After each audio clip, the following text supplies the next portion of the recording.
Guys, welcome back to my channel stumps and stories. ఈరోజు మనం ఈ వీడియోలో 30వ తారీఖు సాయంత్రం జరిగిన match CSK versus RR review గురించి మాట్లాడుకోబోతున్నాం. ఫస్ట్ సిఎస్కే టాస్ గెలిచి బౌలింగ్ తీసుకుంది. ఆర్ఆర్ వాళ్ళు సిఎస్కే బౌలింగ్ లైనప్ని బాగా డామినేట్ చేశారు. వాళ్ళ స్పిన్నర్స్ని చాలా బాగా ఆడారు. మెయిన్ క్రెడిట్ ఇవ్వాల్సింది నితీష్ రాణాకి. యశస్వి జైస్వాల్, సంజు శాంసన్ త్వరగా అవుట్ అయ్యాడు. సంజు శాంసన్ 20 రన్లు కొట్టినా కానీ పెద్ద ఇంపాక్ట్ అనిపించలేదు. మెయిన్ డిఫరెన్స్ చేసింది నితీష్ రాణా. 36 బాళ్ళల్లో కొట్టిన 81 రన్లే. తను చాలా బాగా ఆడాడు. ఫస్ట్ 2 మ్యాచెస్లో రన్స్ రాకపోయినా ఈ మ్యాచ్లో టీం గెలవడానికి కారణం తను ఆడిన నాక్ అనే చెప్పాలి. హెట్మైర్ 16 బాళ్ళల్లో 19 రన్స్ కొట్టాడు. సంజు శాంసన్ 20 రన్స్ కొట్టాడు 16 బాళ్ళల్లో. అలా చిన్న చిన్న క్యామియోస్ ఆడారు అందరూ. 183 వచ్చింది. ఇంకా సిఎస్కే బౌలింగ్ విషయానికి వస్తే నూర్ అహ్మద్కి, ఖలీల్ అహ్మద్కి, పతి రాణాకి 2 వికెట్స్ వచ్చాయి. అశ్విన్కి, జడేజాకి 1 వికెట్ వచ్చింది. అలా 6 వికెట్స్ పడ్డాయి. ఒక టైంలో 200 దాటిపోద్ది అని కూడా అనిపించింది. కానీ 200 దాటకుండా ఆపినప్పుడు సిఎస్కే గెలుస్తుందేమో అనిపించింది. కానీ సిఎస్కే ఇన్ రిప్లేలో 176 కొట్టి అవుట్ అయిపోయింది. ఓవర్స్ అన్నీ అయిపోయాయి. సిఎస్కే బ్యాటింగ్ గురించి మాట్లాడుకోవాలంటే వాళ్ళ కెప్టెన్ రుతురాజ్ గైక్వాడ్ గురించి మాట్లాడుకోవాలి. 44 బాల్స్లో 63 రన్స్ కొట్టాడు.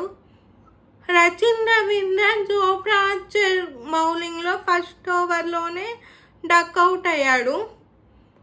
ఆ తర్వాత వచ్చిన రుతురాజ్ గైక్వాడ్ రాహుల్ త్రిపాఠితో కలిసి పార్ట్నర్షిప్ చేద్దామనుకున్నాడు. కానీ రాహుల్ త్రిపాఠి కూడా త్వరగా అవుట్ అవ్వడం వల్ల తనొక్కడే నిలబడాల్సి వచ్చింది. తనతో పాటు ఇంకెవడన్నా స్టాండ్ ఇచ్చుంటే సిఎస్కే మ్యాచ్ గెలుచుండేదనే చెప్పచ్చు. ఆ తర్వాత రవీంద్ర జడేజా 32 రన్లు కొట్టాడు. ధోని 16 రన్లు కొట్టాడు. వీళ్ళందరూ కొట్టినా కూడా మిడిల్ ఆర్డర్ ఆడకపోతే చాలా కష్టం. ఓపెనింగ్లో ఎవరో ఒకళ్ళు ఆడాలి, మిడిల్ ఆర్డర్లో ఎవరో ఒకళ్ళు ఆడాలి. మిగిలిన రన్స్ ఓపెనింగ్లో ఎవరో ఒకళ్ళు ఆడాలి, మిడిల్ ఆర్డర్లో ఎవరో ఒకళ్ళు ఆడాలి. మిగిలిన రన్స్ ఫినిషర్స్ చూసుకుంటారు. అలా కాకుండా ఓపెనింగ్, ఫినిషింగ్ మీదే ప్రెజర్ మొత్తం వేసేసి సిఎస్కే మిడిల్ ఆర్డర్ అసలు ఆడట్లేదు.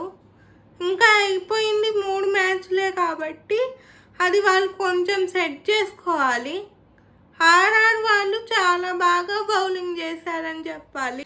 హసరంగా 4 వికెట్స్ తీశాడు. జోఫ్రా ఆర్చర్ 1 వికెట్ తీశాడు. సందీప్ శర్మ ధోని వికెట్ తీశాడు. లాస్ట్ 2 ఓవర్స్లో ధోని వచ్చినప్పుడు లాస్ట్ ఓవర్కి 20 రన్స్ మిగిలాయి. లాస్ట్ ఓవర్ ఫస్ట్ బాల్లో ధోనిని అవుట్ చేయకపోయి ఉంటే ధోని కంప్లీట్ చేసేస్తాడేమో అనిపించింది. ఎందుకంటే ముందు ఓవర్లోనే ఒక 6 కొట్టాడు. తర్వాత వెంటనే లాస్ట్ ఓవరు సందీప్ శర్మకి ఇవ్వడం అనేది రియాన్ పరాగ్ నుంచి మంచి మూవ్ అని చెప్పాలి. ఎందుకంటే సందీప్ శర్మ ఆల్రెడీ 2023లో ఇలాంటి సిచ్యువేషన్లో ఉన్నప్పుడు ధోని వికెట్ తీశాడు. సో రియాన్ పరాగ్ నుంచి మంచి ప్రొడక్టివ్ మూవ్ అది. సో అలా సిఎస్కే 176 రన్స్కి 6 వికెట్స్ పడ్డాయి. ఇంకా 3 మ్యాచ్లే అయినాయి సిఎస్కేకి. ఆర్ఆర్కి కూడా 3 మ్యాచ్లే అయినాయి. 2 టీమ్స్ తలా 1 మ్యాచే గెలిచారు. నెక్స్ట్ ఏం జరిగిద్దో చూడాలి. ఇది ఈ మ్యాచ్ రివ్యూ. వీడియో కనుక మీకు నచ్చితే లైక్ చేయండి. ఇంకా క్రికెట్ ఐపీఎల్ చూసే మీ ఫ్రెండ్స్కి షేర్ చేయండి.